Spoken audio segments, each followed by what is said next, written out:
I would like to believe that if we have a freer society, it will take care of blacks and whites and everybody equally, because we're all individuals, and to me that is so important.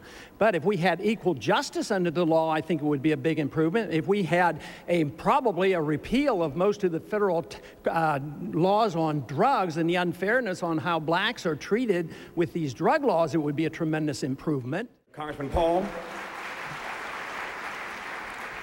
A system designed to protect individual liberty will have no punishments for any group and no privileges. Today, I think inner city folks and minorities are punished unfairly in the war on drugs.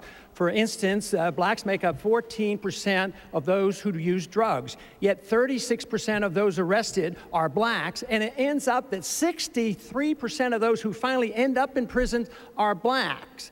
This has to change. We don't have to have more courts and more prisons. We need to repeal the whole war on drugs. It isn't working.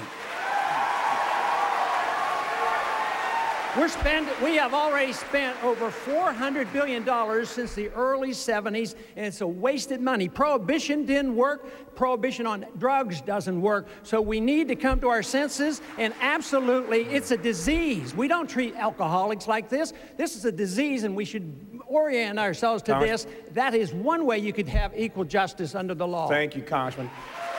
The next question will be asked.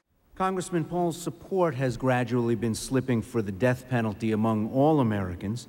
The Pew Forum on Religion and Public Life reports a large majority of whites still support capital punishment, while blacks and Latinos do not. Now, I know this is mostly a state function, but the president does appoint appellate judges and, of course, the highest appellate judges in the land, the Supreme Court justices who often review death penalty cases.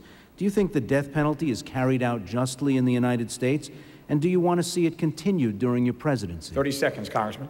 You know, over the years, I've held pretty rigid to all my beliefs, but I've changed my opinion about the death penalty. For federal purposes, I no longer believe in the death penalty. I believe it has been issued unjustly. If you're rich, you get away with it. If you're poor and you're from the inner city, you're more likely to be prosecuted and convicted.